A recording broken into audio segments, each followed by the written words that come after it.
ఒక కార్యాన్ని చేసేటప్పుడు బాగా ఆలోచన చెయ్యి, బాగా వ్యూహం రచన చెయ్యి, తక్కువ మాట్లాడు. ఆ పరిస్థితిని బట్టి, వ్యగ్రతని బట్టి, సందర్భాన్ని బట్టి ఎంత తక్కువ మాట్లాడి, ఎంత తక్కువ మందితో మాట్లాడవలసి వస్తే అంత తక్కువ మందితో మాట్లాడి అంత శక్తివంతమైన వ్యూహరచన చేసి భేదించాలి. తప్ప అదే పనిగా మాట్లాడినా, అదే పనిగా ఆలోచన లేకుండా వెళ్ళి మీదపడిపోయినా ప్రమాదం వస్తుంది. అందుకే ద్రోణుడు విన్నకున్నాడు. ముందెళ్ళిన దుర్యోధనాదులు వెనక్కి తిరిగి వచ్చి పాండవుల వెనక చేరారు. ఇప్పుడు అర్జునుడు ధర్మరాజు దగ్గరికి, ద్రోణాచార్యుల వారి దగ్గరికి వెళ్ళి ముందు నమస్కారం చేశాడు. అది ఆశీర్వచన బలం ఏమిటో అక్కడ మొదలుపెట్టాడు అర్జునుడు. ఇది విరాట పర్వం వరకు కాదు, చివరి వరకు అంతే. ఆ వినయమే ద్రోణాచార్యుల వారు ఆఖరికి ధర్మరాజుకి తాను ఎలా చచ్చిపోతాడో కూడా చెప్పేవలసి వచ్చింది. వినయం అంత గొప్ప శక్తి కలిగినది. అందుకే ధర్మజుడికి నమస్కారం చేశాడు, ద్రోణుడికి నమస్కారం చేశాడు. వాళ్ళు తెగబడిపోయారు. నమస్కారం చేసి ఆశీర్వచనాన్ని అపేక్షించాడు. అపేక్షించి అన్నాడు, గురువుగారు శ్రమపడి రావడం ఏమిటి? గురువుగారు శ్రమపడి యుద్ధం చేస్తే ఇంకా గురుదక్షిణ ఏమిటి? అన్నయ్య, నువ్వు ఇక్కడే ఉండు, గురువుగారి పక్కన ఉండు. గురువుగారు గొప్పవారు, మళ్ళీ మాకు అగ్రజుడివి, తండ్రి లాంటి వాడివి, నువ్వు గొప్పవాడివి. నిన్ను మేము సంతోష పెట్టాలి. అందుకని మీరిద్దరు ఇక్కడ ఉండండి, మేము వెళ్ళి యుద్ధం చేస్తాం. నేను భీముడు వెళతాం. అర్జునుడు రథం ఎక్కాడు. రథచక్రాలకి రెండిటికీ కూడా రక్షకులుగా నకుల సహదేవుల్ని పెట్టుకున్నాడు. మరి నిన్ననేగా చెప్పా, ద్రోణాచార్యుల వారు నేర్పిన విద్యలు ఇవన్నీ.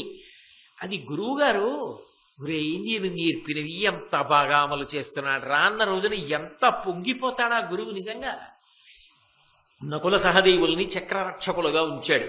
భీముడితో కలిసి యుద్ధానికి బయలుదేరాడు. సరే, భీమార్జునులు వెళ్ళారు. ద్రుపదుడి యొక్క సైన్యాన్నంతటినీ కూడా చిత్తు కింద ఓడిస్తున్నారు. గొప్ప యుద్ధం జరుగుతోంది. ద్రుపదుడే వచ్చి అర్జునుడితో యుద్ధం చేస్తున్నాడు. ఒక స్థితిలో అర్జునుడు పట్టుకున్నటువంటి ధనస్సుని ద్రుపదుడు వాడి బాణం చేత విరగ్గొట్టేశాడు. విరగ్గొట్టి పెద్దగా నవ్వుతూ ఆహాహా అని అరిచాడు. అరవగానే అర్జునుడు ఒక్కసారి రథం మించి దూకి కత్తి పట్టుకుని మెరుపు మెరిసినంతలో, కను రెప్ప మూసి తెరిచేటంతలో ఎగిరి ద్రుపదుడు ఉన్నటువంటి రథం మీదకెళ్ళి ద్రుపదుణ్ణి పట్టుకున్నాడు. ద్రుపదుణ్ణి ఎప్పుడైతే పట్టుకున్నాడో అయిపోయిందిగా. మీరు చాలా చాలా జాగ్రత్తగా గుర్తుపెట్టుకోవాలి ఈ పద్యంలో మాటలు. ఇవే పెద్ద మలుపు తిప్పే ఏకలవ్యుడి యొక్క వృత్తాంతాన్నంతటినీ కూడా. ఆయన చెప్పినటువంటి జవాబు ఏది ఉందో అది అత్యంత ప్రధానమైంది ఈ ఆఖ్యానానికి అంతటికి. వినుడు, మీరు బాగా వినండి, నేనెవరో చెప్తున్నాను. హిరణ్యధన్వుండను వనచరనాథు కొడుక. హిరణ్యధన్వుడు అనబడేటటువంటి ఇరుకుల రాజు ఒక ఆయన ఉన్నాడు ఇక్కడ. ఆ రాజు యొక్క కుమారుణ్ణి నేను. ఆచార్యుడు ద్రోణునకున్ శిష్యుడా. నేను ద్రోణాచార్యుల వారి యొక్క శిష్యుణ్ణి. ఆ మాట చెప్పాడు కదూ. గురుభావన పొందాడు, మట్టితో విగ్రహం చేశాడు. నాకు పాఠం చెప్పిన వాడు మాత్రం ద్రోణుడు కాడు అని అనలేదు. నాకు పాఠం ద్రోణుడే చెప్పాడంటున్నాడు. నాకు ద్రోణుడు పాఠం చెప్పలేదు, ఆయన అంగీకరించలేదు నన్ను శిష్యుడిగా. నేను ఆయన బొమ్మ పెట్టుకున్నాను. నా గురుభక్తికి ఈశ్వరుడు బహుశా అనుగ్రహించాడు అని ఉంటే ఈ కథ ఇంకొకలా ఉండేది. ఆయన పాపం అలా అల్లా. ఆయన పరమ సత్యవాది, ఉన్నది ఉన్నట్లు మాట్లాడాడు. ఆయనలో కించిత్ దోషం లేదు. ఆయన అంగీకరించాడు. ఏమని అంగీకరించాడు? ఆచార్యుడు ద్రోణునకున్ శిష్యుడా. నేను ద్రోణాచార్యుల వారి యొక్క శిష్యుణ్ణి. ఎందును అనవజ్యుడా, నా ఎందు ఏమీ దోషం లేదు. ఏకలవ్యుడనవాడ మహిన్, నాకు ఈ భూమిలో ఏకలవ్యుడు అని పేరు అని చెప్పాడు. ఇది విన్నారు, తెలిసిపోయిందిగా. చాలా గొప్ప విలువిద్యా నైపుణ్యం ఉన్నవాడని వెనక్కి తిరిగి వెళ్ళిపోయారు. ఏదో వేట ఆడారు, అయిపోయింది. అందరూ ద్రోణాచార్యుల వారిని కలిశారు. అర్జునుడు మాత్రం ఏకాంతంగా ద్రోణాచార్యుల వారి దగ్గరికి వెళ్ళాడు ఒక రోజున. ఎందుకని? నిన్న మీతో చెప్పా. అర్జునుని యొక్క గుణగణములు చూసినటువంటి ద్రోణాచార్యుల వారు సంప్రీతి చెంది అర్జునుడు అడగకుండా వరం ఇచ్చాడు. ఏమని వరం ఇచ్చాడు? నిన్ను ఈ లోకంలో ఏ ధనుర్ధరుడి కన్నా కూడా అధికుణ్ణి చేస్తాను, నీకన్నా అధికుడు ఉండడు అని మాటిచ్చాడు. ఎందువల్ల మాటిచ్చాడు? అంత గొప్ప విద్య తనయందే ఉన్నది అన్న నమ్మకంతో ఇచ్చాడు. ఇప్పుడు ఏమైంది? తనకన్నా అధికుడు ఏకలవ్యుడు అన్న విషయం సుస్పష్టంగా తెలిసిపోయింది. అంతేనా? కాదు, ఆ ఏకలవ్యుడు ద్రోణుడి కన్నా అధికుడు అన్న విషయం అర్థమైంది. ఇప్పుడు ఎవరి మాట పోయింది? ద్రోణుడి మాట పోయింది కదా. ద్రోణుడు అర్జునుడికి మాట ఇచ్చాడా లేదా? ఆ మాట పోయిందా లేదా? ఏ కారణానికైతేనే పోయింది కదా. అందుకని ఏకాంతంలో కలిశాడు. గురువు యందు భక్తితో అది 10 మందిలో అడిగే విషయం కాదు. అందుకని గురువు గారి దగ్గర ఒక రోజున ఏకాంతంలో కూర్చుని అర్జునుడు అన్నాడు, విలువిద్య నొరుల నీ కగ్గలము లేకుండా నిన్ గరపుదునని మున్ పలికితిరి, నాక కాదు ఈ త్రిలోకముల కదిగు చూచితిమి ఒక ఎరుకను. గురువుగారు, విలువిద్యలో నాకన్నా అధికుడు 3 లోకములలో లేకుండా చేస్తాను అని మీరు నాకు మాటిచ్చారు. కానీ నాకు కాదు గురువుగారు, నాకన్నా అధికుడైన వాడు కాదు. ఈ 3 లోకములలో అతనికన్నా అధికుడైన వాడు లేడు. అటువంటి వాణ్ణి నేను ఇవాళ ఒకడిని చూశాను. అతనెవరో తెలుసా? ఒక ఎరుకలవాడు. అతను క్షత్రియుడు కాడు. అతను విద్యాభ్యాసం మీ దగ్గర చేశాడు అనడానికి ప్రత్యక్ష సాక్ష్యం లేదు. నేను ఎప్పుడు చూడలేదు, నిన్న చూశాను అరణ్యంలో. అక్కడ వరకు చెప్పి ఊరుకు నుండుంటే ద్రోణుడికి పూచీలేదు.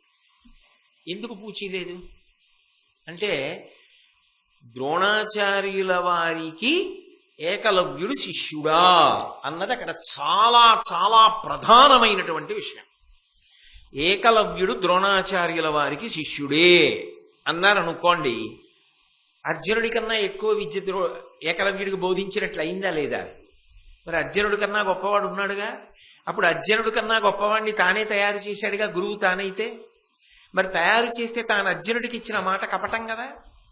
అమాయకుడైన ఒక శిష్యుడు అంత నమ్మకంతో సాధన చేస్తే పిలిచి మాటిచ్చి వేరొకడికి పాఠం ఇంకొకలా చెప్పి వృద్ధిలోకి తెచ్చినట్టేనా కాదా? అసలు ఒకడు ఉన్నాడన్న విషయం కూడా అర్జునుడికి తెలియకుండా వృద్ధిలోకి తీసుకొచ్చినట్టు అయిందా లేదా? అంటే తాను సత్యభ్రష్టుడయ్యాడా లేదా? అందుకే ఇక్కడ వరకే చెప్పి ముందు తర్వాత చాలా పిడుగులాంటి మాట ఒకటి వేశాడు అర్జునుడు. ఎవరి గాంభీర్యం వాళ్ళది. శిష్యులైతే మాత్రం అవకాశం రావాలి కానీ గురువుగారి కాళ్ళకి తాళ్ళు ఎలా వేస్తారనుకుంటున్నారు. కాబట్టి ఆయన అన్నాడు, నాకంటెను మీకంటెను లోకములో అధికుడు అతిబలుండు ధనుర్విద్యా కౌశలమున ఆతడు మీకు ప్రియ శిష్యుండటే అమిథ్యావచన. గురువుగారు అని కదా పిలవాలి, అలా పిలవలేదు. ఎంత తెలివితేటలుగా పిలిచాడో చూడండి గురువుగారిని. అమిథ్యావచన అన్నాడు. ఇచ్చిన మాట తప్పడం అలవాట్లేనివారా అన్నాడు. అంటే ఏమిటి? నాకు మాట ఇచ్చారు అనక్కర్లేదు, గుర్తు తెచ్చుకోండి అని దాని అర్థం. అంటే ఇప్పుడు గురువు యందు దోషాన్ని అనుమానింపబడుతోంది అర్జునుడి చేత. అమిథ్యావచన అని పిలిచి నాకంటెను మీకంటెను, మీకన్నా గొప్పగా విద్య నేర్పేశారు, నాకన్నా బాగా విద్య నేర్పారు. బాధంతా ఎక్కడుందంటే ముందు మీకంటేను పడాలి. విద్యా గౌరవం చెప్పాలంటే నాకన్నా గొప్పవాడిని మీరు తయారు చేశారు. అందుకని ముందు అక్కసు ఆకక నాకంటేను మీకంటేను, మీకంటేను నాకంటేను అనాలా, నాకంటేను మీకంటేను అనాలా? గురువు గారి కన్నా గొప్పవాడు అనాలా, నాకన్నా గొప్పవాడు మీకన్నా గొప్పవాడు అనాలా? ఏదనాలి? అంటే మీకన్నా గొప్పవాడు సహజంగా నాకన్నా గొప్పవాడు అనాలి. కానీ నాకంటేను మీకంటేను అన్నాడు. అంటే ఏమిటి? నాకన్నా మీరు వాడిని బాగా తయారు చేశారని. దానికి ఎంత బాగా తయారు చేశారో తెలుసా? నాకన్నా అనే కాదు, మీకన్నా కూడా బాగా తయారు చేసుకున్నారు. అది ఎప్పుడన్నారు? నిన్న ఏమన్నారు? ఏకంగా పరశురాముడు అసూయపడేటంత గొప్ప వ్యక్తిగా, అంటే పరశురాముడి కన్నా వీడెవడో చాలా గొప్పవాడు రా లోకులు అనుకునేటట్టుగా నిన్ను తయారు చేస్తానన్నారుగా.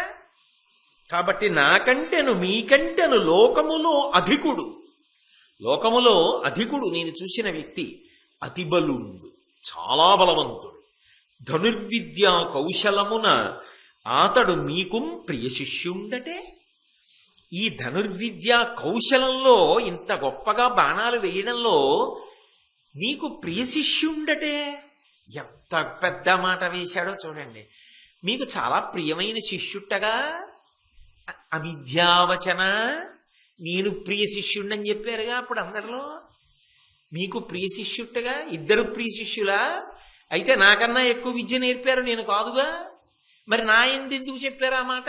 నిన్ను తయారు చేస్తాను లోకోత్తరమైన వీరుడి గాని అని ఎత్తి పొడిచినట్టు అయిందా లేదా? ఇప్పుడు ఒక విషయం బాగా గమనించండి. ద్రోణాచార్యుల వారి దగ్గర ఉండే జవాబు ఏమిటి ఉంటుంది? నేను నేర్పలేదు పాఠం, ఆ ఏకలవ్యుడు ఎవరో నాకు తెలియదు, నేను చెప్పలేదు అని చెప్పాలి.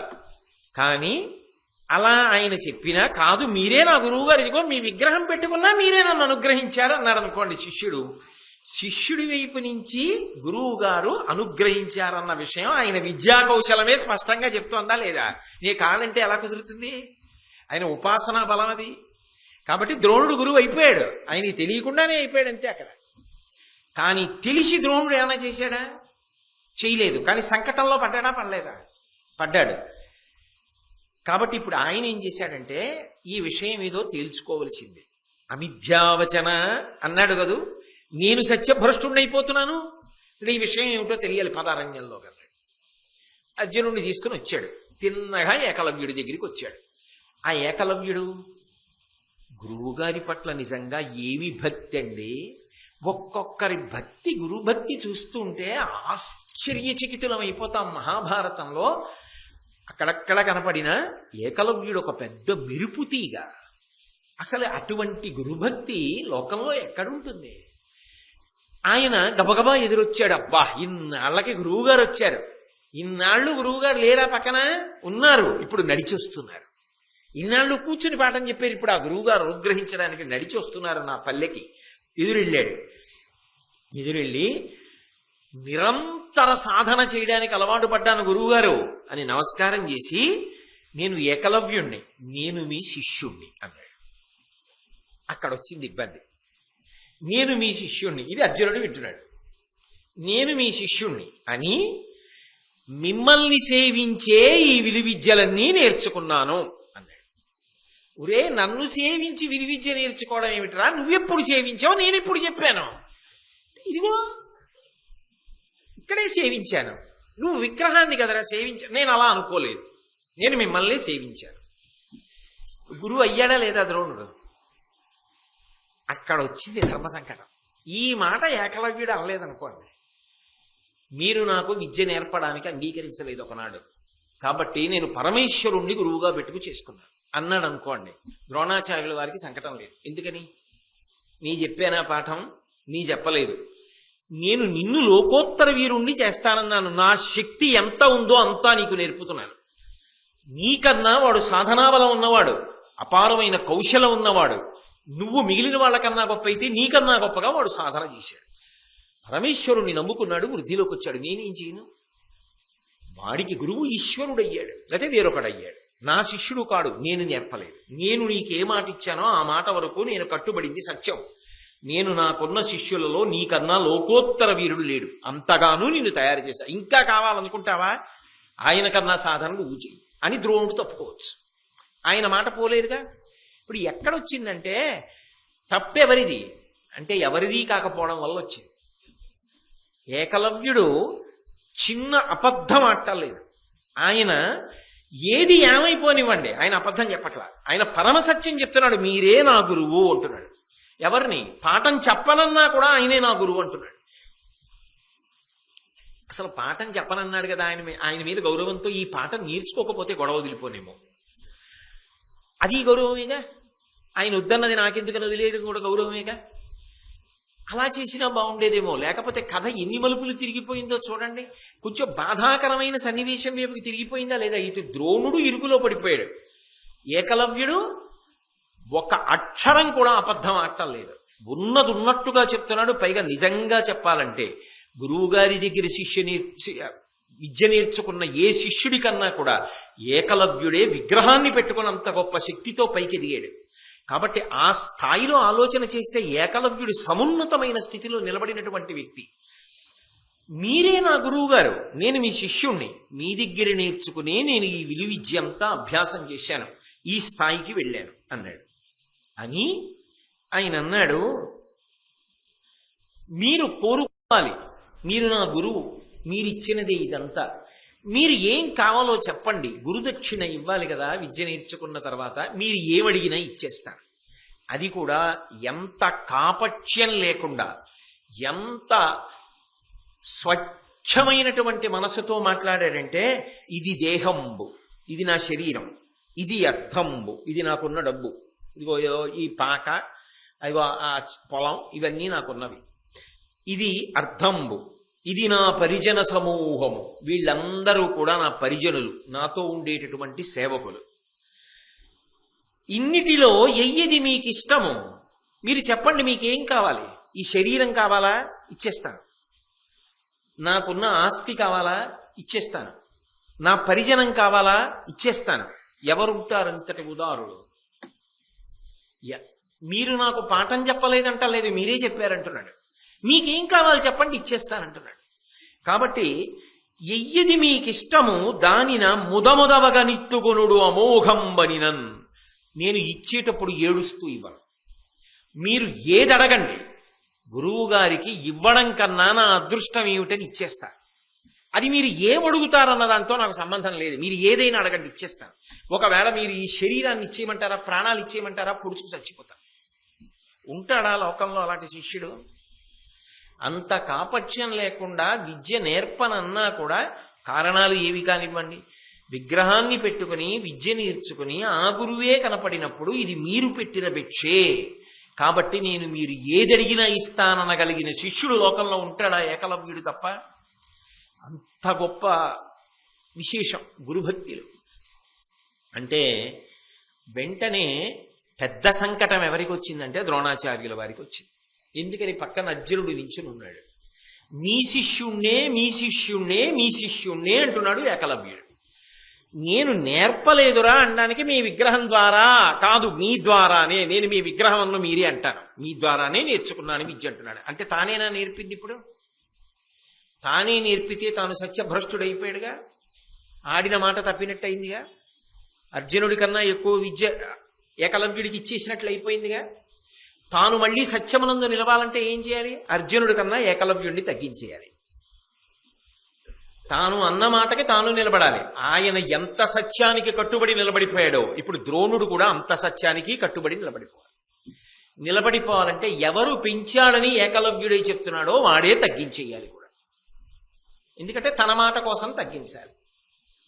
కాబట్టి ఆయన అన్నాడు, నిమ్మిని నీ దక్షిణ హస్తమ్మున పెనుగ్రేలు దునిమి దక్షిణ ఇమ్ము, ఇష్టం ఇది నా కనవుడు వినయమ్మున వాడిచ్చదాని నాచార్యునకు. ఆయన అన్నాడు, అయితే నీ కుడి చేతి బొటన వేలుందే అది నాకు గురుదక్షిణగా ఇయ్యి. అలా ఇస్తే ఇష్టం ఇది నా కనవడు, నాకు అది ఇష్టం అంటే వినయమ్మున వాడిచ్చదాని నాచార్యునకున్. ఇక్కడ మీరు ఈ మాటలు చాలా గంభీరంశమండి, చాలా జాగ్రత్తగా పట్టుకోవాలి. ఏకలవ్యుని యొక్క మనస్సులో కించిత్ అన్యభావన కలగలేదు. ఏమిరా ఇలాంటిది అడుగుతున్నాడు? ఇంత విద్య నేర్చుకున్న కుడి చేతి బొటనవేలు పోతే ఇంకా బాణప్రయోగం ఏం చేస్తాడు? ఇంకా చేయగలడా? ఇంకా ఆ వేగం ఉంటుందా? ఆ లక్ష్యశుద్ధి ఉంటుందా? ఉత్తర క్షణంలో అర్జునుడు మళ్ళీ పెరిగిపోయాడా లేదా? లోకోత్తర వీరుడు అర్జునుడు అయ్యాడు, ఏకలవ్యుడు తగ్గిపోయాడు. ఇంత సాధన, ఇంత గొప్పతనం, 3 లోకములలో ఆయనను మించిన వీరుడు లేడు. అటువంటి వాడు అర్జునుడి కన్నా తగ్గిపోతున్నాడు. అప్పుడు ఇచ్చేటప్పుడు కనీసం మనసులో ఖేదం ఉండాలా? ఎక్కడో చిన్న దుఃఖం రావాలి కదా మనిషి అన్న తర్వాత. అది లేదు సరికదా.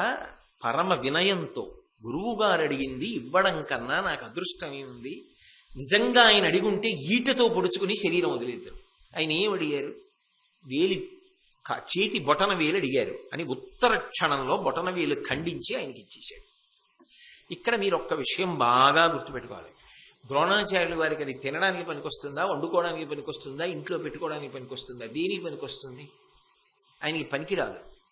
అంటే స్పష్టంగా ద్రోణాచార్యుల వారు కుడి చేతి బొటన వేలి అని అడిగారు అంటే అందులో దాని అర్థం ఒకటే, ఏకలవ్యుని యొక్క శక్తి తగ్గించేయాలి. అవునా కాదా? ఏకలవ్యుని యొక్క శక్తి తగ్గించేశారు అంటే కాపక్ష్యంతో తగ్గించడానికి నిజంగా ఏకలవ్యుళ్లాంటి శిష్యుణ్ణి చూసుకుని ఆయన పొంగిపోయి ఉంటాడు తప్ప ఆయన అన్యభావన పొంది ఏకలవ్యుడి మీద కక్ష పెట్టుకోవడానికి ఏ కారణం ఉంది? ఆయన కాదు అంటే విగ్రహం పెట్టుకుని నేర్చుకున్నాడు.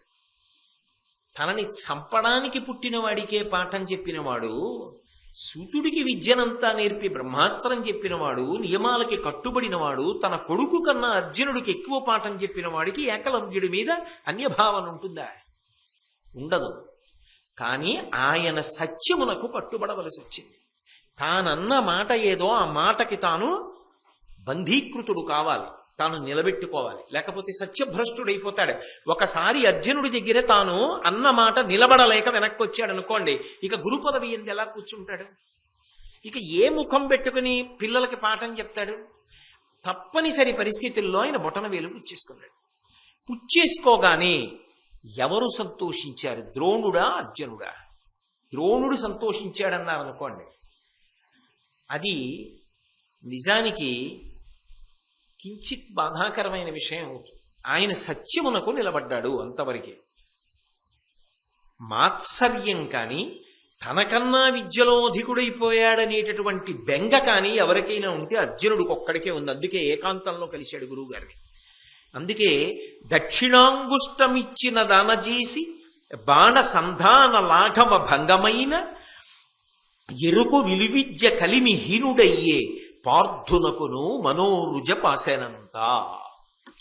ఎప్పుడైతే తన యొక్క బొటనవేలు ఇచ్చేశాడో బాణ సంధాన లాఘవాన్ని పోగొట్టుకున్నాడు. బాణ ప్రయోగం చేయడంలో ఆ లాఘవం పోయింది, పూర్వంలా లేదు ఇప్పుడు. దాని వలన ఆ ఏకలవ్యుని యొక్క విలువిద్యకి అంతరాయం ఏర్పడింది. ఆయన ఐశ్వర్యం తగ్గిపోయింది. అర్జునుడి కన్నా బాగా ఇప్పుడు బాణప్రయోగం చెయ్యలేడు. పార్థునకును మనోరుజ పాసేనంత. అర్జునుడికి మనసులో ఉన్నటువంటి దుఃఖం పోయింది అన్నాడు. అంటే నిజానికి అక్కడ సంతోషించిన వాడు ఎవరంటే అర్జునుడు. అయితే ఈ విషయం మీరు ఎంత తర్కించినా, ఎంత జాగ్రత్తగా, ఎంత పరిశీలనం చేసినా ఒక్క విషయం అనుమానం వస్తుంది. ఏమండి, మరి అలా విగ్రహం పెట్టుకుని పాపం అంత కష్టపడి పూజ చేశాడు కదా, అంత కష్టపడి గురుభక్తితో విద్య నేర్చుకున్నాడు కదా, ఎంత ద్రోణాచార్యుల వారు సత్యానికి కట్టుబడాలని బొటనవేలు తీసేస్తే మాత్రం ఆ ఆలోచన కాకుండా ద్రోణాచార్యుల వారికి ఇంకొక ఆలోచన ఏమైనా వచ్చే అవకాశం ఉండదా అక్కడ? అంటే దీనికి జవాబు మళ్ళీ ఎక్కడుంది అంటే, ఆది పర్వంలో వచ్చిన ఈ సందర్భానికి జవాబు ద్రోణ పర్వంలో కృష్ణ పరమాత్మ చెప్పాడు. ఎక్కడ చెప్పాడు అంటే, ఘటోత్కచ వధ అయినప్పుడు. మొన్న మీతో చెప్పాను, ఘటోత్కచుడు మరణించిన తరువాత అందరూ పాండవులు బాధపడుతుంటే ఆయన ఒక్కడే ఆ రథం యొక్క పగ్గాలు తీసి నొగలకు కట్టి నృత్యం చేసి పాట పాడి అర్జునుడిని కౌగిలించుకున్నాడు. బావా, ఏమైనా బావుందా? మా వాళ్ళందరూ ఏడుస్తూ ఉంటే నువ్వు ఇదే చేయవలసిన పని? నీ పెద్దరికానికి తగిన బుద్ధే, తగిన ప్రవర్తనే అని అడిగాడు అర్జునుడు. అడిగితే కృష్ణ పరమాత్మ ఒక మాట చెప్పాడు. ఈ ఘటోత్కచుడు పరమ భయంకరుడు, ధర్మ విరుద్ధమైన స్వభావం ఉన్నవాడు. ఇవాళ మీ మీద ఉన్నటువంటి ప్రేమ చేత మిమ్మల్ని అనువర్తించాడు తప్ప రేపొద్దున్న ఇతను కాని సహజమైన స్వభావము చేత ధర్మమునకు వ్యతిరేకంగానే నిలబడతాడు ఒక రోజున. ఆ రోజున రావణుడితో సమానుడైన ఇతన్ని చంపడం నా కర్తవ్యమవుతుంది. అందుకని ఇతను మరణించడం, అందున కర్ణుడి దగ్గర ఉన్న శక్తి అన్న అస్త్రం చేత చచ్చిపోవడం, నీకు ప్రమాదం తప్పిపోవడం, ధర్మం నిలబడడానికి కారణం అవడం నా సంతోషానికి కారణమైంది అని చెప్పాడు. చెప్తూ ఒక మాట చెప్పాడు కృష్ణుడు. నిజంగా అర్జున, నీకు తెలియని విషయం ఒకటి ఉంది. కొంతమంది వీరుల్ని నేను మొట్టమొదటి నుంచే తీసేస్తూ వచ్చేశాను. ఎందుకని అంటే వాళ్ళకి ధర్మమునందు పక్షపాతం లేదు, వాళ్ళు ధర్మాన్ని సమర్థించరు.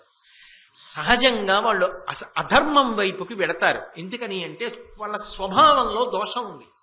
ఆ కారణం చేత అటు వెడతారు. శిశుపాలుడు ఆ కోవకి చెందినవాడు, కిమ్మీరుడు ఆ కోవకి చెందినవాడు, జరాసంధుడు ఆ కోవకి చెందినవాడు, ఘటోత్కచుడు ఆ కోవకి చెందినవాడు, ఏకలవ్యుడు ఆ కోవకి చెందినవాడు.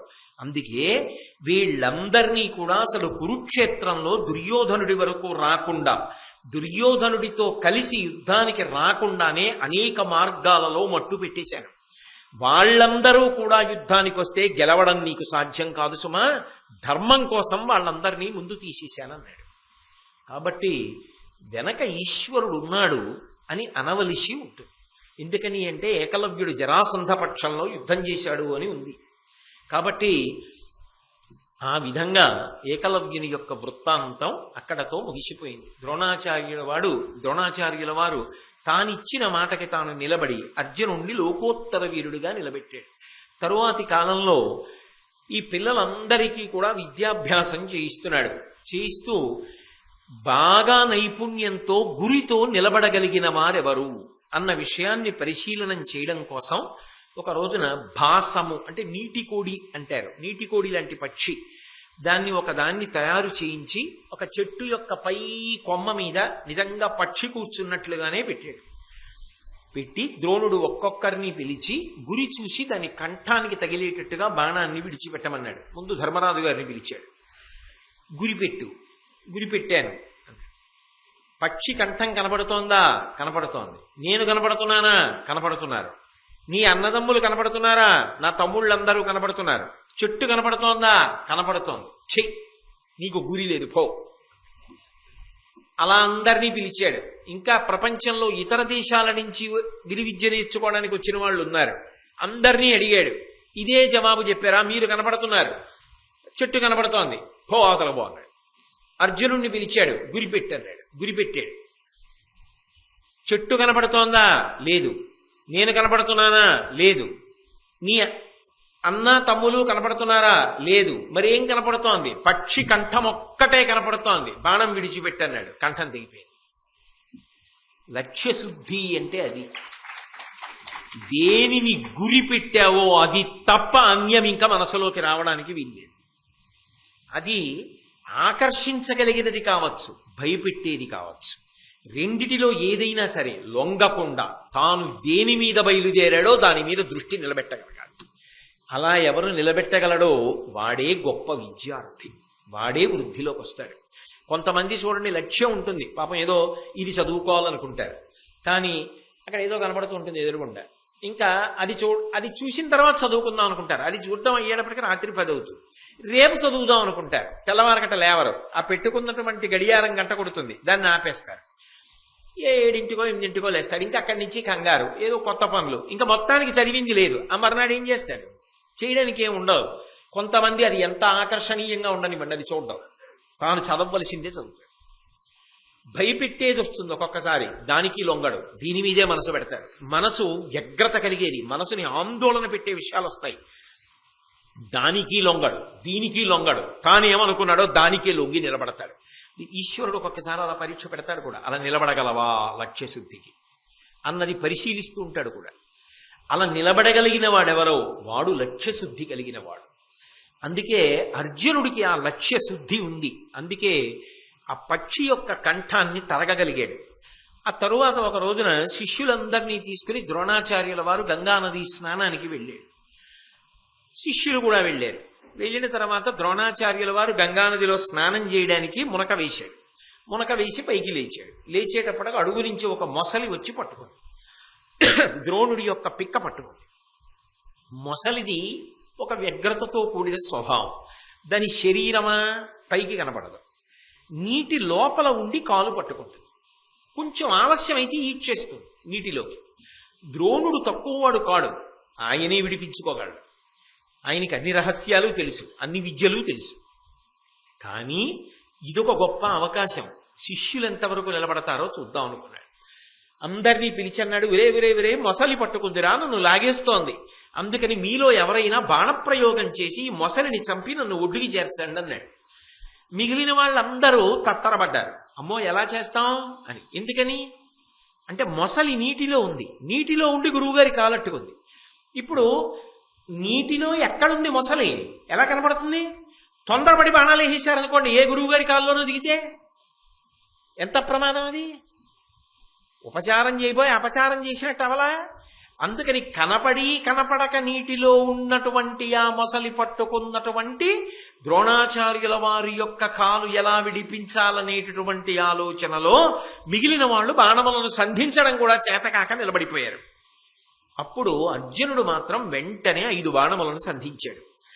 దానిమ్మేరకయందరున్ వివశులైతారున్న నన్నీరిలో గానంగాని శరీరముంగల మహోగ్రగ్రాహమున్ గోత్రభిచ్చూనుండేను శరంబులన్ విపుల తేజుండేసి శక్తిన్ మహాసేన ప్రఖ్యుడు ద్రోణుజంఘ విడిపించన్ విక్రమం ఒప్పగన్.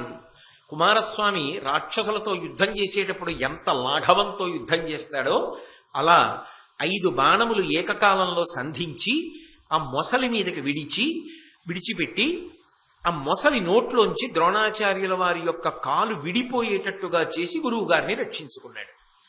చాలా సంతోషించాడు. ఒరే, ఆలోచన చెయ్యగలిగిన శక్తి నీది.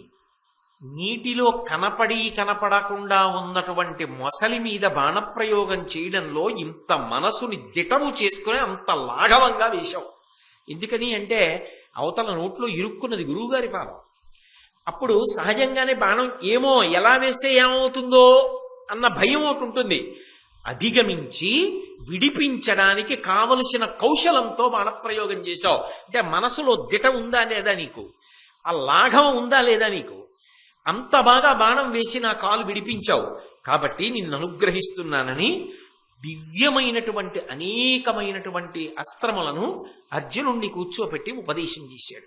అంటే మీరు ఒకటి బాగా గుర్తుపెట్టుకోవాలి, ద్రోణుడికి పక్షపాతం కాదు, అకస్మాత్ పరీక్ష పెడుతుంటాడు. అది గురువుకుండే లక్షణం. ఎందుకని అంటే అన్ని విషయాల్లో ఉన్నట్టుగానే ఉండి జల్లెడ పట్టాలి కదూ, ఎవరెంతవరకు ఉన్నారన్నది జల్లెడ పట్టాలి. అందుకని ఏదో ఒక మాట మాట్లాడడం, ఒక మాట వినడం చేసి దాని చేత జ్ఞాపకం పెట్టుకోవాలి.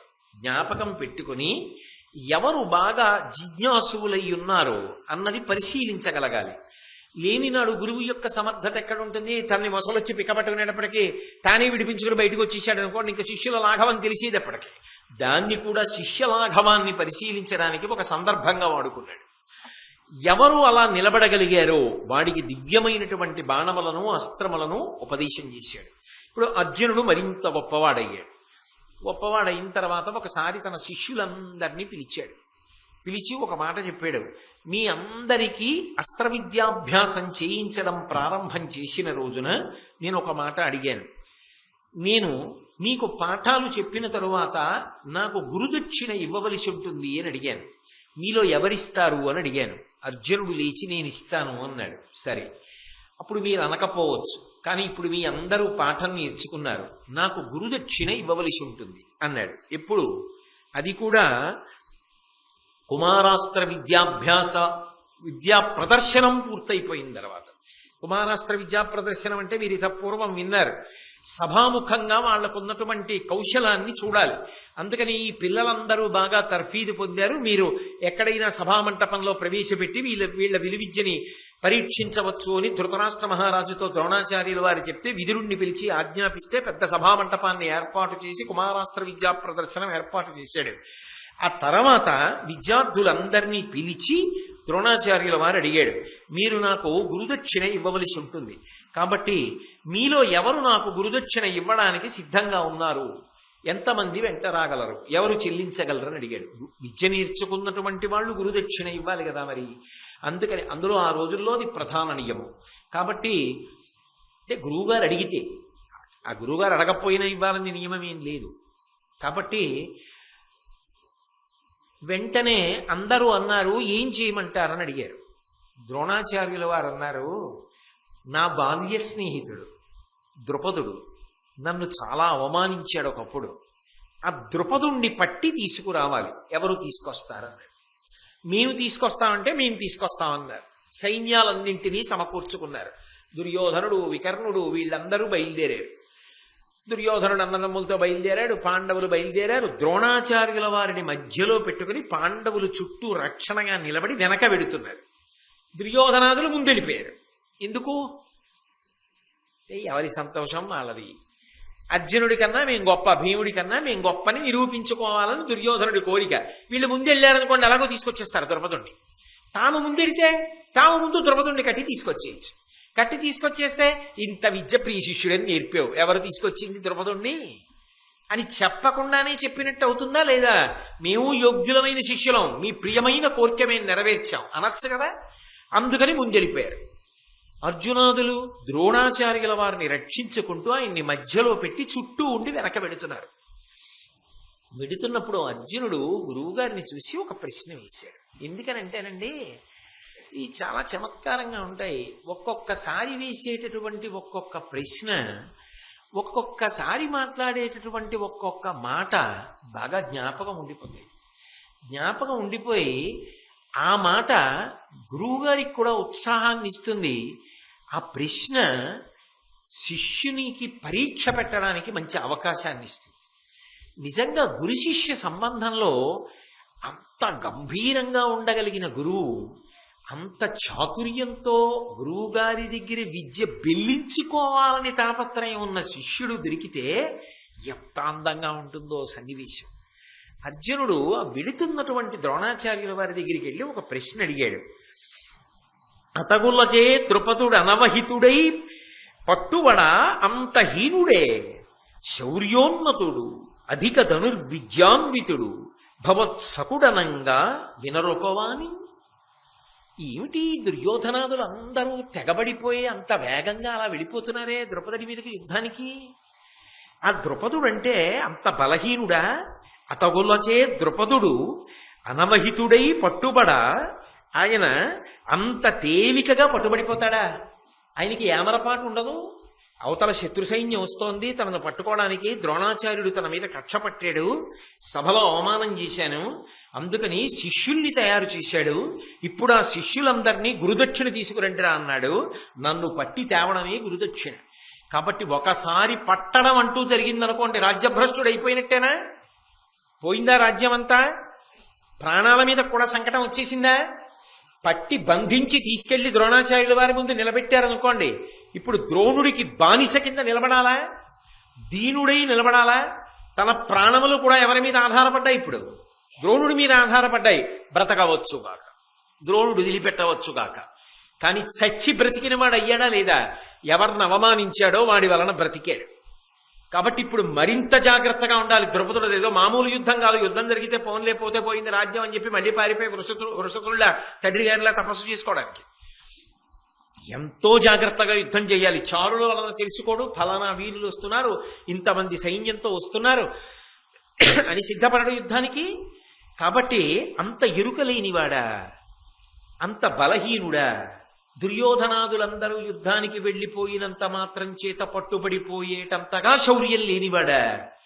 అపారమైన శౌర్యం ఉన్నవాడని విన్నానే, చాలా పరాక్రమం ఉన్నవాడని విన్నానే.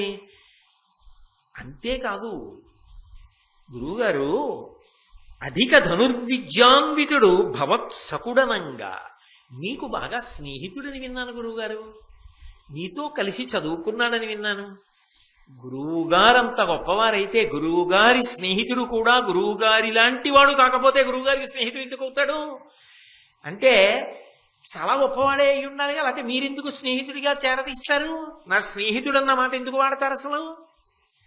కాబట్టి అంత గొప్పవాడంత ఏమరపాటు లేకుండా ఉంటాడా? వీళ్ళు ఏమిటి గురువుగారు అంతా అలా వెళ్ళిపోతున్నారు, పట్టుకోగలరా ద్రుపదుణ్ణి అన్నాడు.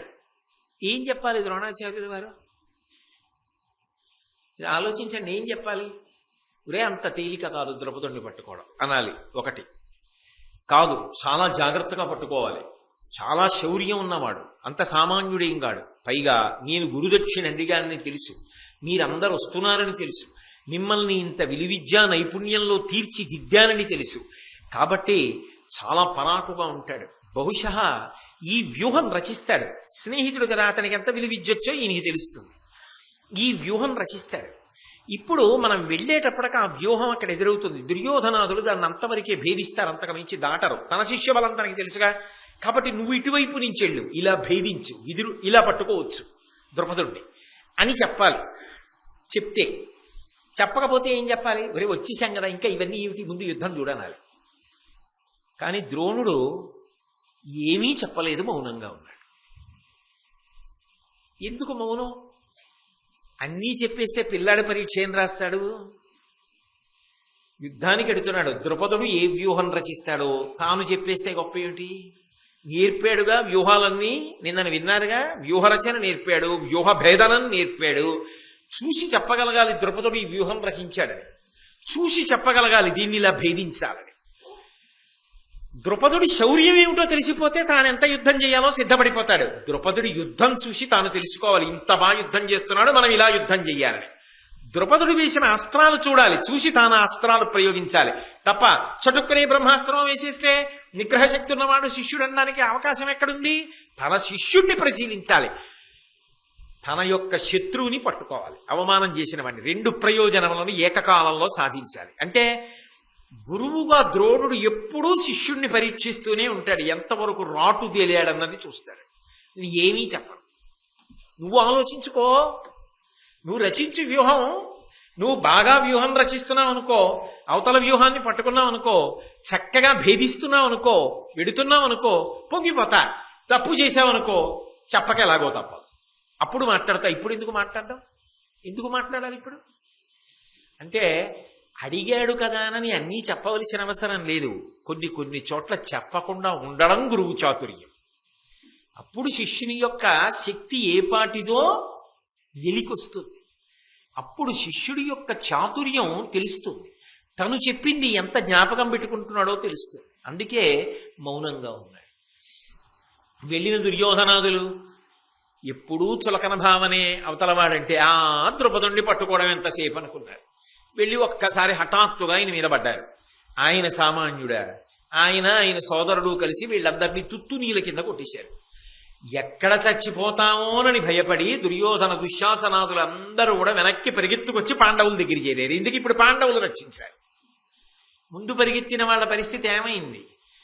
తమ అదును తాను తెలుసుకోలేక వెళ్ళిపోతే అలాగే ఉంటుంది. ఆలోచన లేకుండా కార్యమునందు దూకవద్దు. ఒక కార్యాన్ని చేసేటప్పుడు బాగా ఆలోచన చెయ్యి, బాగా వ్యూహం రచన చెయ్యి. తక్కువ మాట్లాడు. ఆ పరిస్థితిని బట్టి, వ్యగ్రతని బట్టి, సందర్భాన్ని బట్టి ఎంత తక్కువ మాట్లాడి, ఎంత తక్కువ మందితో మాట్లాడవలసి వస్తే అంత తక్కువ మందితో మాట్లాడి అంత శక్తివంతమైన వ్యూహరచన చేసి భేదించాలి తప్ప అదే పనిగా మాట్లాడినా, అదే పనిగా ఆలోచన లేకుండా వెళ్ళి మీద పడిపోయినా ప్రమాదం వస్తుంది.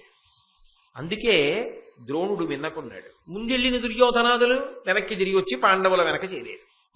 ఇప్పుడు అర్జునుడు ధర్మరాజు దగ్గరికి, ద్రోణాచార్యుల వారి దగ్గరికి వెళ్ళి ముందు నమస్కారం చేశాడు. అది ఆశీర్వచన బలం ఏమిటో అక్కడ మొదలుపెట్టాడు అర్జునుడు. ఇది విరాట పర్వం వరకు కాదు, చివరి వరకు అంతే.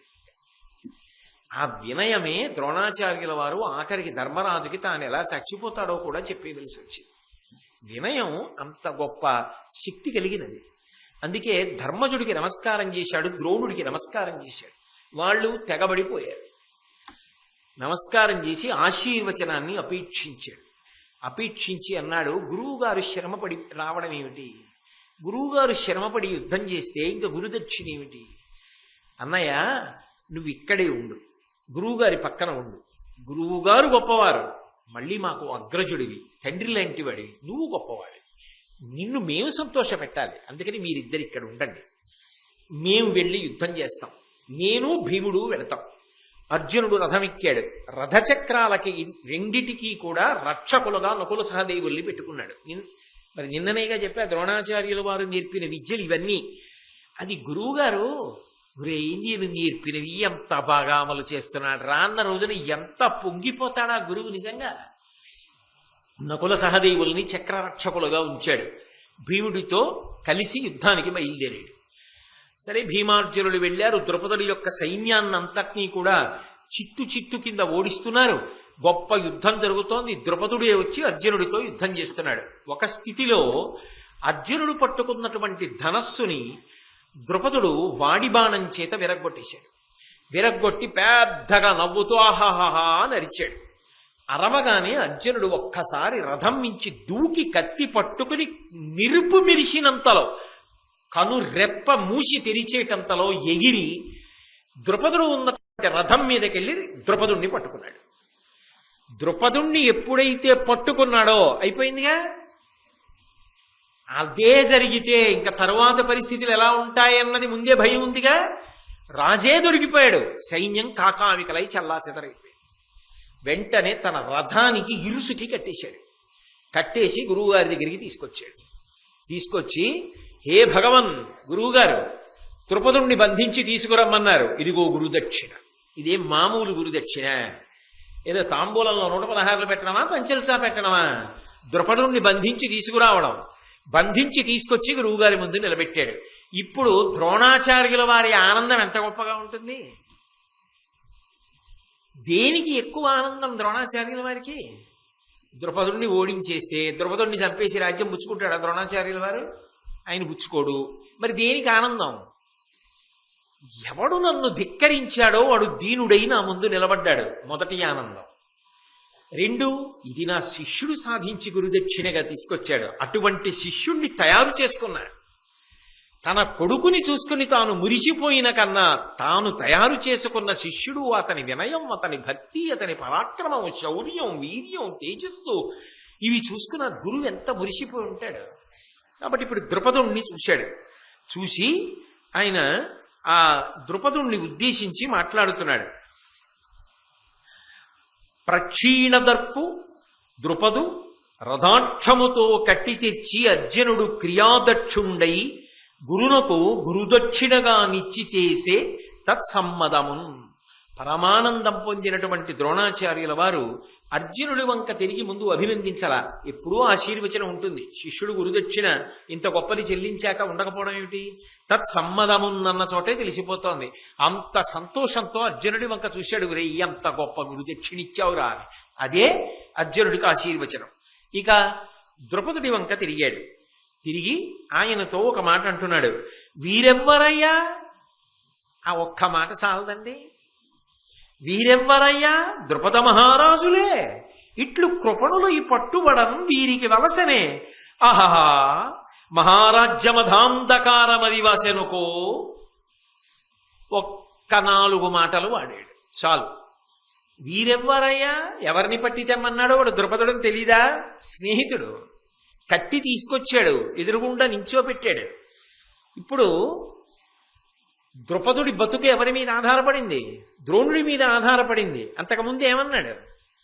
నేను రాజ్యం ఉన్నవాణ్ణి, నువ్వు పేద బ్రాహ్మణుడివి, మన ఇద్దరికీ ఎలా పసగుతుంది? స్నేహమేమిటి? సమాన స్వభావం ఉన్న వాళ్ళైతే స్నేహం, గాని సమాన స్వభావం లేని వాళ్ళకి, రాజ్యం ఉన్నవాడికి రాజ్యం లేని వాడికి స్నేహమేమిటి? పేద బ్రాహ్మణుడివి పో అవతలకన్నాడు. చెప్పుకోవడానికి సిగ్గుండద్దా? నేను ఈ స్నేహితుడిని అని ఎలా అన్నావు అని అడిగాడు. ఇప్పుడు అదే ద్రోణాచార్యుల వారికి అవకాశం వచ్చింది. ఇప్పుడు ఆయన ద్రుపదుడి వంక చూశాడు. ద్రుపదుడి వంక చూసి పాఠం అప్పజెప్పలేదు, ఎత్తి పొడవలేదు. ఎంత చమత్కారంగా అన్నాడో చూడండి. మీరెవ్వరయ్యా? మీరెవరండి అంటే తెలీదా? నేను ద్రుపదుడినండి, నేను మీ స్నేహితుడిని, మన ఇద్దరం కలిసి చదువుకున్నాం మీ నాన్నగారి దగ్గర. అదేంటి అది అప్పుడే మర్చిపోయావని ఎలా అంటాడు? మరి ఇవన్నీ అప్పుడు గుర్తురాలా? నా కొడుకుతో 4 పాడియావులు ఇస్తావేమో అని వస్తే మరి అన్ని మాటలు అన్నావు, ఇప్పుడు గుర్తొచ్చానా నీ ప్రాణాల మీదకి వస్తే? ఇప్పుడు స్నేహితుడినా? అప్పుడు కాదా? ఏం మాట్లాడతాడు? మాట్లాడాలా? అప్పుడు తాను మాట్లాడలా, ఇప్పుడు ఈయన మాట్లాడగలడా? ఏ నాణ్యం పుచ్చుకున్నాడో ఆ నాణ్యం ఇచ్చాడు. Paying in the same coin అంటారు కదా, అలా ఖచ్చితంగా ఆనాడు ఎలా అవమానించాడో ఈనాడు అలాగే నిలబెట్టాడు ద్రుపదుడిని. అమ్మో, ఏమి ద్రోణుడి ప్రజ్ఞా విశేషం అండి మహానుభావుడిది. కాబట్టి ద్రుపద మహారాజులే ఓ స్నేహితుడా అని కదా అనాలి. స్నేహితుడు కనపడితే ఆయన ఎంత గొప్పవాడు కానివ్వండి, ఆ పేరు పెట్టి ఆయన అధికార పదవిని పెట్టి పిలిస్తే స్నేహం ఏమిటి? చక్కగా సంతోషంగా చూడగానే ఎంతో ఆదరంగా మాట్లాడాలి, పిలవాలి. కానీ ద్రుపద మహారాజులే, ద్రుపద మహారాజు గారా అన్నాడు. ఎందుకని ఆయన ఎలాగో చెప్పలేడు. ఇట్లు కృపణుల ఈ పట్టుబడం వీరికి వలసనే. పాపం ఏమిటో, ఇంత దిక్కులేని వాళ్ళే పట్టుబడిపోయి అలా నించున్నావేమిటి? ఇలా తలెత్తి చూడగలడా ద్రోణుడి వంక? చేతులు కట్టుకుని ఇలా తలొంచుకుని నిలబడ్డాడు. ఏమిటి అంత దీనంగా పాపం అలా నించున్నారేమిటి? ఆహా, మహారాజ్యమదాంధకారమది వసెనుకో. రాజ్య పరిపాలన చేస్తున్నాను నేను రాజుననేటటువంటి మదాంధకారం పోయిందా మనసులోంచి ఇప్పటికైనా? ఎవరెవరో తెలిసొచ్చిందా? పేద బ్రాహ్మణుడివి అని ఆ రోజున నా మీద అన్ని నిందావాక్యాలు పలికావుగా, నాతో స్నేహం జ్ఞాపకానికి రాలేదుగా, ఇప్పుడు జ్ఞాపకానికి వచ్చిందా? ఇప్పుడు రాజ్యం కాదు, ద్రుపదుడి బ్రతుకే ద్రోణుడి చేతిలో ఉంది. అదే ధర్మరాజునో నకులుణ్ణో సహదేవుణ్ణో భీముణ్ణో పిలిచి వీడి తల 1000 వ్రక్కలు చేయండి అంటే తల బద్దలైపోతుంది. పో అరణ్యాలకి, నీ రాజ్యాన్ని శిష్యులకి ఇస్తున్నానంటే పోయింది, నీ రాజ్యాన్ని నేను తీసుకుంటున్నానంటే పోయింది. కానీ ఆయన ఈ మాట వరకే అన్నాడు. ఎందుకన్నాడు అంటే స్నేహము యొక్క విలువ తెలుసుకోలేకపోయావు, స్నేహాన్ని స్వార్థం కోసం వాడుకోవడం మొదలుపెట్టావు. కాబట్టి స్నేహితుడు అని అనిపించుకునేటటువంటి గౌరవాన్ని పోగొట్టుకున్నావు. తప్పు తెలుసుకుని ఉండి ఉంటే, నీలో మార్పు వచ్చి ఉండి ఉంటే, నేను మాత్రం ఎప్పటికీ నీకు స్నేహితుడిగా నిలబడడానికే సిద్ధంగా ఉన్నాను. నేను నీ మీద కక్ష పెట్టుకుని నీ తల ఉత్తరించడానికో రాజ్యభ్రష్టుణ్ణి చెయ్యడానికో నేను సిద్ధంగా లేను. స్నేహితుడు సంతోషంగా ఉండాలన్నదే నా మనసులో కోరిక. గాడి తప్పిన వాడివి నువ్వేను సుమా అని చెప్పడానికి ఇంకనైనా తెలుగులో ఎంత అందమైన మాట తీసుకొచ్చారో చూడండి. ఇక నుంచైనా మారరా అంటారు. ఇక నుంచైనా అంటే ప్రేమతో అంటున్నాడు. పోన్లే, ఇంతకుముందు ఏదో చేశావు, ఇక నుంచైనా మానుకో, ఆ స్వభావం మార్చుకో, స్నేహంగా ఉండడం నేర్చుకో, మనసులో స్నేహానికి ఉన్నటువంటి గౌరవం ఏమిటో తెలుసుకో. కాబట్టి ఇకనైన మమ్ము నిరుగంగనగునుక్కో, మేమెవరమో జ్ఞాపకం ఉంటుందా ఇంకా పైనైనా అంటే ఏమిటి దాని అర్థం? స్నేహితుడురా, తప్పురా, నేను అలా అనకూడదురా అన్న భావన ఇప్పటికైనా గుర్తుంటుందా? అనుచు ఉల్లసంబులాడి ఎగతాళి మాటలాడి, స్నేహితుడేగా అని ఎగతాళి మాటలాడి ద్రుపదు విడిచిపుచ్చి గురుడు. ఆ ద్రుపదుణ్ణి శిక్షించలేదు, విడిచిపెట్టేశాడు. విడిచిపెట్టేసి నీ రాజ్యాన్ని నువ్వు ఎలుకో, నాకు కావలసింది నీ స్నేహమే అన్నది మనసులో భావన. నువ్వు మారితే స్నేహానికి నిలబడు, మారకపోతే నీ కర్మ. ఇవాళది పొందావు, రేపు ఇంకోటి పొందుతావు అని విడిచిపెట్టే గురుడు విప్రుల అలకయు తృణహుతాశనంబు దీర్ఘమవునే. గడ్డి మంట, బ్రాహ్మణుడి కోపం చాలా కాలం ఉంటాయా? రెండిటిలోనూ వేడి ఉండదు, రెండు ఎక్కువ కాలం ఉండవు, రెండు ఆరిపోయేవి. అందుకే ఇంత నిజంగా గురుదక్షిణ అని ద్రుపదుణ్ణి తీసుకొచ్చినా ఆ మాటలు కూడా అనేటప్పుడు ఏదో బాధగా అన్నాడు. కానీ స్నేహితుడిని చూశాడు. అరే వీడిలా చేయకుండా ఉంటే ఎంత బాగుండేదిరా, ఇద్దరం చెయ్యి పట్టుకుని నిలబడి ఉంటే, ఇది గురుదక్షిణగా అడగవలసి వచ్చిందే అని రాజ్యం ఎలుకో అని మళ్ళీ ద్రుపదుణ్ణి పంపించేశాడు. కానీ ద్రుపదుడు మాత్రం మారలేదు. ఎక్కడ మారలేదు అన్నది మీరు ఎదర చూద్దురు గాని, ముళ్ళుని ముళ్ళుతోనే తీయాలని భావన చేశాడు. ఆయన్ని మనం అస్త్రములతో కొట్టలేం ద్రోణుణ్ణి. బ్రాహ్మణుడు విలువిద్య చేత శిష్యుల్ని తయారు చేసుకున్నాడు. ఆ బ్రాహ్మణ సహాయంతోనే హోమం చేసి ద్రోణుణ్ణి చంపేవాడిని కంటానన్నాడు. కొడుకులతో సమానం శిష్యులు, కొడుకులతో సమానమైన శిష్యుల చేత నన్ను పట్టించాడు. నా కొడుకు చేత ద్రోణుడి తల తరిగిస్తాను. అది మామూలుగా కడుపున పుట్టినవాడు సాధించలేడు.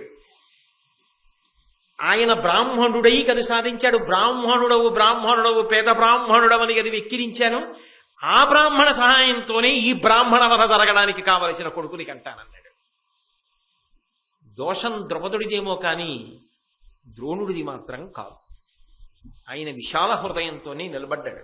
ఎక్కడ వరకు పాఠం చెప్పాలో, ఎక్కడ స్నేహితుడు మారాలనుకున్నాడో, మారి బ్రతకాలనుకున్నాడో అక్కడ వరకే ప్రయత్నించాడు తప్ప అది దాటి మాత్రం స్నేహానికి అవమానం జరిగేటట్టుగా ద్రోణాచార్యుల వారు ప్రవర్తించలేదు. సరే, వెనక్కి వెళ్ళిపోయారు. వెళ్ళిపోయిన తర్వాత పాండవులు నిరంతరం ఆ అస్త్ర విద్యాభ్యాసం చేస్తూనే ఉన్నారు. ఆ చేస్తున్నటువంటి సమయంలో అర్జునుడు నిరంతర సాధన చేస్తుండేవాడు. ద్రోణుడు ప్రత్యేకంగా ఆ విలువిద్యాభ్యాసం చేసేటటువంటి తన యొక్క శిష్యులలో కొన్ని లక్షణాలని పరిశీలించాడు. గురి కలిగిన వాడెవరు, గురి తప్పకూడదు. ఒకసారి గురి పెట్టి విడిచిపెట్టాడు అనుకోండి, అది లక్ష్యాన్ని భేదించగలగాలి. అలా గురి పెట్టి కొట్టగలిగిన వాడెవరు? 2 వేగమున్నవాడెవరు? బాణానికి వేగం ఉండాలి. అసలు రామాయణంలో కిష్కింధకాండ అంతా ఈ వేగం మీదే ఆధారపడింది. సుగ్రీవుడికి భయమంతా ఏమిటంటే వాలి వేగం గురించి. రాముడు నీకు ఎందుకురా, నేను చంపుతాను రా, బెంగ పెట్టుకోకురా అని ఎంత చెప్పనివ్వండి. మా అన్నయ్య 7 తాడి చెట్లు ఊపేస్తాడు. మా అన్నయ్య సంధ్యావందనానికి 4 దిక్కులు తిరుగుతాడు. మా అన్నయ్యదంత వేగం, నీ బాణానికి అంత వేగం ఉంటుందా? ఆయనంత వేగంగా కదిలితే నీ బాణం అంత వేగంగా వెళ్ళి కొడుతుందా?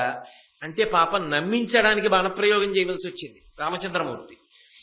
రాముడి బాణం అంత వేగంగా వెడుతుంది. అసలు నిజంగా చెప్పాలి అంటే రామాయణంలో రాముడి బాణప్రయోగం క్రౌర్యంతో ఉండదు, అంత అందంగా ఉంటుంది. కొంతమంది కొన్ని చేసినప్పుడు చాలా అందంగా ఉంటుంది, పద్ధతిగా ఉంటుంది. ఎందుకని అంటే అదేదో చాలా కష్టపడిపోయి చేస్తున్నట్టుందనుకోండి, అందులో రసజ్ఞత ఉండదు. ఒక నృత్యం చేస్తున్నారనుకోండి, ఆ పాత్రలో లీనమైపోయి హేళగా నృత్యం చేయాలి, అప్పుడే మనకి కూడా సంతోషంగా ఉంటుంది. అది ఎంతో కష్టపడిపోతున్నట్టుందనుకోండి, మనకి చూడడానికి బరువుగా ఉంటుంది. ఓ పాట పాడుతున్నారనుకోండి, అందులో రమించిపోతూ పాడుతున్నారనుకోండి, వినడానికి మనకి సొంపుగా ఉంటుంది. ఓ ప్రవచనం చేస్తున్నారనుకోండి, అందులో లీనమైపోయి మాట్లాడుతున్నారనుకోండి, వినడానికి బాగా అందంగా మనసులో నాటుకుంటుంది. ఎంతో కష్టపడిపోతున్నట్టుగా ఉందనుకోండి, ఏమిటో పాపం అంత బాధపడుతున్నాడు ఆయన, ఎందుకు మనకి పాపం అనిపిస్తుంది. కొట్టడం కూడా అంత పద్ధతిగా కొట్టేవారు. రామచంద్రమూర్తి కొడితే అంత బాగా కొట్టేవాడు బాణాలేసి. అందుకే అసలు నిజంగా చెప్పాలి అంటే రాముడి అందంలో కల్లా అందం ఏమిటో తెలుసా? బాణప్రయోగంలో రాముడు అంత అందంగా ఉంటాడు. లోకంలో ఆశ్చర్యకరమైన విషయం ఏమిటంటే శూర్పణఖ ఆయన్ని చూసి ఎందుకు మోహించిందంటే, అసలు అక్షయ బాణతూణీనంలోంచి బాణం ఎప్పుడు తీస్తాడు, వింటినారికి ఎప్పుడు సంధిస్తాడు, ఎప్పుడు లాగుతాడు, ఎప్పుడు వదులుతాడు, ఇది కనపడదు.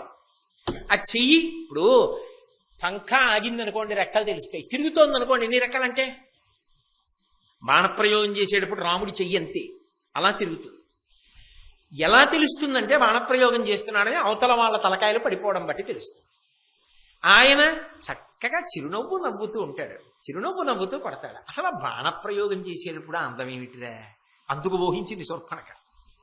అంటే ఒక్కొక్కరి యొక్క విద్యా నైపుణ్యం, ఆ కౌశలం, ఆ వేగం, ఆ గురి అర్జునుడు యందు ఇవి ప్రకాశించాయి. అంటే యుద్ధం వచ్చింది అంటే అంత సంతోషం అర్జునుడికి. కాబట్టి అలాగే పిడికి ఓ బాణం తీసేటప్పుడు జారి కింద పడిపోవడం, అవి ఇలా పట్టండి అన్నాం అనుకోండి, ఓ పవిత్రమైన వస్తువు లేదు, అపవిత్రమైన ఆవు పాలు అట్టుకొస్తుంటాడు, కింద పడేస్తాడు. పేలాలు అట్టుకొస్తాడు, పాలిక కింద పడిపోతుంది, అలా వెడుతుంటాడు, తన్నేస్తాడు.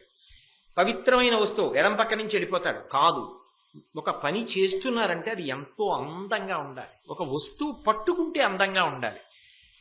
ఏది ఎలా పట్టుకోవాలో దాన్ని అంత అందంగా పట్టుకోవాలి. ఒక పూలదండ పట్టుకుంటే ఒక సౌకుమార్యంతో పట్టుకోవాలి.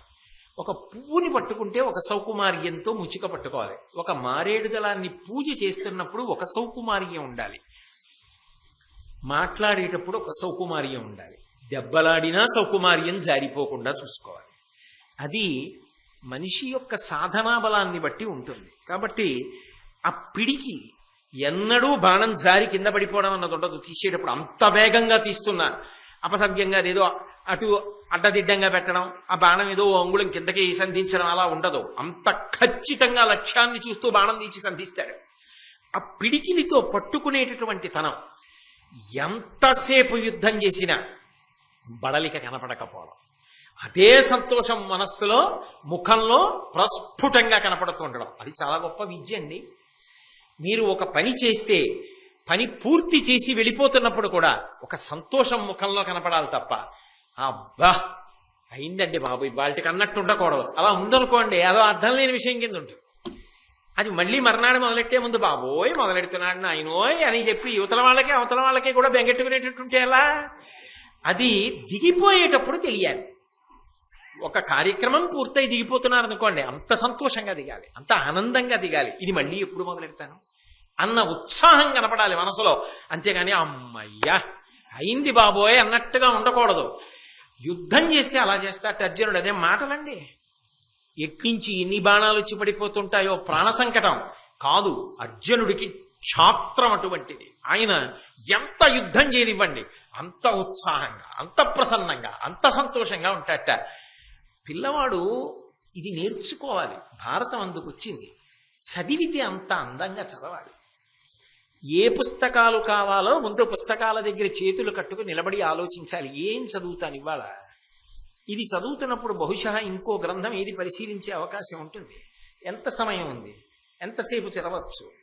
ఈ చదువుతున్నప్పుడు ఈ పుస్తకాన్ని పక్కన పెట్టి ఆ పుస్తకం తీయవలసి వస్తే ఈ పుస్తకం ఎంతవరకు చదివానో అక్కడ పెట్టడానికి ఏది ఉంది నా దగ్గర, ఆ సాధనాలు సిద్ధంగా ఉన్నాయా, ఇవి దగ్గర పెట్టుకున్నానా, నాకన్నా పవిత్రమైన స్థానంలో పుస్తకాలు పెడుతున్నానా, నేల మీద పెడుతున్నానా, చదువుతున్నంతసేపు దాని మీదే దృష్టి పెట్టి చదువుతూ ఆనందపడిపోతున్నానా లేదా, చదివిన తరువాత పుస్తకాలు మూసేసి ఎక్కడివి అక్కడ పెట్టేశానా లేదా, మళ్ళీ చదవడానికి ముందు ఎలా కూర్చున్నావో చదవడం అయిపోయాక అలా ఉండాలి, ఎక్కడ పుస్తకాలు అక్కడ పెట్టేయాలి.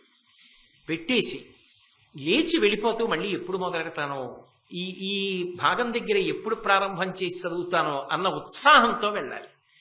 అంతేగాని పుస్తకం తీయడం బరువు, కూర్చోవడం బరువు, ఆ పుస్తకం పట్టుకోవడం చూస్తే రోత, చదవడం చూస్తే రోత, ఇలా చదువుతుంటాడు 24 గంటలు ఇతర విషయాల మీద ధ్యాస. ఇంక ఏం చదువు, ఆ చదువు చూస్తే అసహ్యం వేస్తుంది. చదవడం చూస్తే ముచ్చటయ్యాలి, పూజ చేయడం చూస్తే ముచ్చటయ్యాలి, వంట చేయడం చూస్తే ముచ్చటయ్యాలి, తినడం చూస్తే ముచ్చటయ్యాలి, ఏది చూసినా ముచ్చటయ్యాలి. అదే పెద్ద ముచ్చట జీవితానికి. కాబట్టి ఆ అలసట లేని తనం, కత్తి, గద, బల్యం, చిల్లకోల ఎప్పుడు ఏది పట్టుకోవాలో అప్పుడు అది పట్టుకుంటాడు. ఒక్కొక్కసారి చటుక్కున రథానికి ఇబ్బంది కలగచ్చు, భూమి మీదకి వచ్చి వెంటనే కత్తి పట్టుకుని అవతల మనకి మీదకి ఎగరగలగాలి. అది ఏ సాధనాలు ఉన్నాయి యుద్ధానికి, ఎప్పుడు ఏది పట్టుకోవాలి, ఏది ప్రయోగించాలి, ఎలా యుద్ధం చెయ్యాలి, తడువుకోకుండా తీసుకుంటాడు. అంటే తన దగ్గర ఉన్న వస్తువుల మీద తనకి అంత అధికారం ఉండాలి.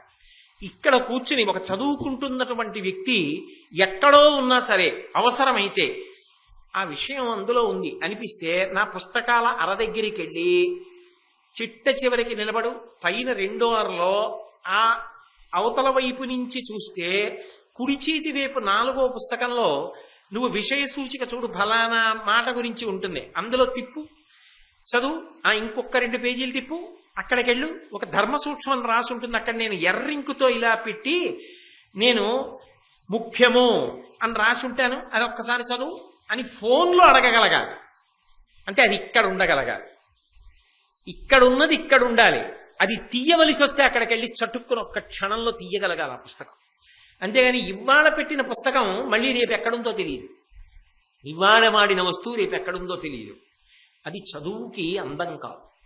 చదువు అంటే కేవలం చదవడం కాదు, చదవడం అంటే ఏది ఎక్కడ ఉందో కూడా తాను చెప్పగలగాలి.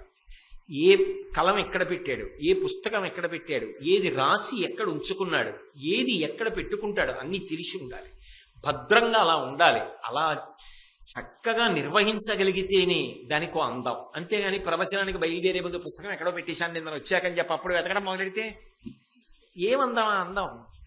కాబట్టి అది ఒక్కొక్క ఆయుధాన్ని తీసుకోవడంలో అర్జునుడు అంత అందంగా తీస్తాట, అంత గొప్పగా యుద్ధం చేస్తాట. భారతంలో మీరు ఒక్క విషయాన్ని జ్ఞాపకం పెట్టుకోండి, ఇవన్నీ కేవలంగా ఏదో చదివి విడిచిపెట్టవలసిన విషయాలు కాదు. యథార్థములకు నేను ఎందుకు దీన్ని ఇంత వివరణ చేస్తుంటాను అంటే, ఇది ప్రతి ఇంట కూడా పిల్లలకి అందవలసినటువంటి విషయం, ప్రతి ఇంట్లో పెద్దవాళ్ళకి కూడా అందవలసినటువంటి విషయం. చక్కగా ఓ పూజకి వెళ్తున్నాడు అనుకోండి, తులసి దళాలు ఒకవైపు, మారేడు దళాలు ఒకవైపు, పెద్ద పువ్వులు ఒకవైపు, చిన్న పువ్వులు ఒకవైపు పెట్టుకుని పూజా మందిరంలోకి వెళ్ళారనుకోండి, ఆ పూజ చేసేటప్పుడు అందం వేరు. చిన్న చిన్న మూర్తులు ఉన్న చోట చిన్న చిన్న పువ్వులు పూజ చేయొచ్చు.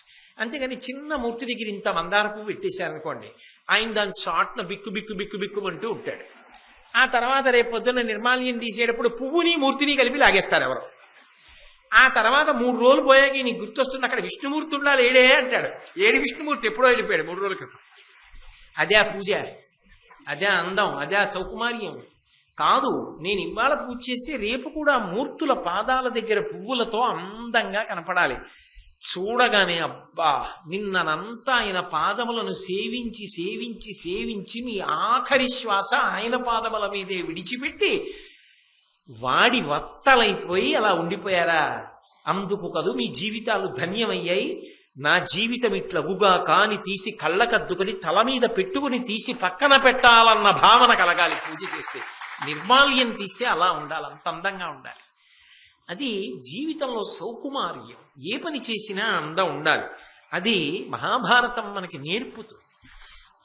అందుకే ఏ పని ఎప్పుడు ఎలా చెయ్యాలో అలాగే చెయ్యాలి. అయితే అర్జునుడి యొక్క ఈ విధానాన్ని, అర్జునుడు ప్రవర్తించేటటువంటి సొబగుని చూసి ద్రోణాచార్యుల వారు ఒకరోజు అర్జునుడిని పిలిచాడు. పిలిచి, నాయన, నీకు పరమాద్భుతమైనటువంటి ఒక అస్త్రాన్ని ఉపదేశం చేస్తున్నాను. ఇది పరమశక్తివంతం. ఇది సామాన్యులైనటువంటి వాళ్ళ మీద ప్రయోగించకూడదు. లోకములన్నీ కూడా పాడైపోతాయి. ఎంతో అవసరాన్ని మనసులో విచక్షణ చేసిన తరువాత మాత్రమే ఈ అస్త్రాన్ని ప్రయోగించాలి. బ్రహ్మశిరోనామకాస్త్రాన్ని నీకు ఉపదేశం చేస్తున్నా అంటే ఒక్కొక్క అస్త్రం ఇస్తున్నప్పుడు ఎంతంత ఎదిగిపోతున్నాడో చూడండి. కానీ ఇచ్చేటప్పుడు నేను మాట ఇచ్చాను కాబట్టి ఇచ్చేస్తున్నానంట లేదు. దానికి తగిన అర్హత నిలబెట్టుకుంటున్నాడో లేదో చూసి ఇస్తున్నాడు ప్రతిక్షణం. అది గురువు యొక్క గొప్పతనం. అది గురు శిష్య సంబంధం. అందుకే దీని నగస్తినాబరగు దివ్యమునీంద్రుడు తొల్లి ప్రీతితో భూనుత అగ్నివేశుడను భౌరి మునీంద్రునకిచ్చే వారలున్ మానుగా నాకు నిచ్చిరి క్రమంబున నేను నీకు నిచ్చితిన్ దీనికి నీవ అర్హుడవు తేజమునన్ కొడు పెద్ద కావునన్ అని పిలిచి, ఒకానొకప్పుడు అగస్తి అనబడేటటువంటి ఒక దివ్యమైన మునీంద్రుడు ఈ అస్త్రాన్ని అగ్నివీషుడు అనబడేటటువంటి ఒక మునికి ఇచ్చాడు. ఆయనని నేను సేవించాడు. ఆయన నా యందు ప్రీతి పొంది ఈ బ్రహ్మశిరోనామకాస్త్ర మంత్రాన్ని నాకు ఉపదేశం చేశాడు. ఆ అస్త్రం నా దగ్గరుంది. ఇవాళ నేను ఈ అస్త్రాన్ని నీకు ఉపదేశం చేస్తున్నాను. క్రమంబుగా నేను నీకు నిశ్చితిన్ దీనికి నీవ అర్హుడవ. ఇది పొందడానికి నువ్వు అర్హుడివి. ఎందుకు చేతనో తెలుసా? తేజమునంకడు పెద్ద కావునన్. తేజస్సునందు నువ్వు చాలా గొప్పవాడివి కనుక. ఆ తేజస్సు ఎందుకు వచ్చింది? ధర్మము వలన వచ్చింది. ఏ అస్త్రం ఎక్కడ ప్రయోగించాలి, ఎవరి మీద ప్రయోగించాలి, ఎంతవరకు ప్రయోగించాలి, ఉన్నది కదా అని ప్రయోగించడం కాదు. ఎంత శక్తి తనకి ఉందో అంత ధర్మపక్షపాతి అయి ఉండాలి. ఇది ధర్మాన్ని కాపాడడానికి మాత్రమే ఉపయోగించాలి తప్ప ధర్మాతిక్రమణమునకు నా దగ్గర ఉన్నది కదా అని నేను ఉపయోగించే స్వభావము నాకు కలగకుండుగాక అన్న భావన మనసులో బలంగా నిలబడి ఉండాలి. స్వార్థం కోసం ఉపయోగించేవాడు కానివాడై ఉండాలి. దాని వలన తేజస్సు, ఆ తేజస్సు నీ యందు ప్రస్ఫుటము కనుక నీకు బ్రహ్మశిరోనామకాస్త్రాన్ని ఉపదేశం చేస్తున్నాను అని ఉపదేశం చేసి, ఇంత గొప్ప ద్రోణుడు అర్జునుణ్ణి పిలిచి, ఇత పూర్వం ద్రుపదుణ్ణి గురుదక్షిణగా ఇచ్చావు. మిమ్మల్ని అందరినీ అడిగాను, మీరందరూ వెళ్ళారు. నువ్వు ఒక్కడివి కాదు, నీకు భీముడు తోడు, నకుల సహదేవులు తోడు, ధర్మజుడు తోడు, నేను ఉన్నాను. గురుదక్షిణ ఇచ్చావు. కానీ నువ్వు ఒక్కడవే నాకు ఒక గురుదక్షిణ ఇవ్వాలి. ఎందుకని అంటే మిగిలినటువంటి వీరులలో ఎవ్వరికీ లేనటువంటి శక్తిని నీకు కట్టబెడుతున్నాను. నిన్ను నేను ఒక గురుదక్షిణ అడుగుతా, అది నువ్వు నాకు ఇవ్వవలసి ఉంటుంది. తప్పకుండా ఇస్తాను గురువుగారు, ఏం కావాలి చెప్పండి. ఇప్పుడు కాదు, రేపు 7 గంటలకి చెప్తాలి అన్నాడు. కాబట్టి మళ్ళీ రేపు రాత్రి 7 గంటలకి కలుసుకున్నప్పుడు ఆ గురుదక్షిణ ఏమిటో, ఆ ద్రోణాచార్యుల వారి యొక్క విశేషం ఏమిటో కొనసాగింపుగా ప్రసంగం చేస్తాను. ఇప్పుడు ఒక్క 2 నిమిషాలు దయచేసి కూర్చోండి. నేను మంగళం చెప్పిన తర్వాత గురు పౌర్ణమి విశేషాన్ని ఒక్కసారి మాట్లాడతాను. మంగళ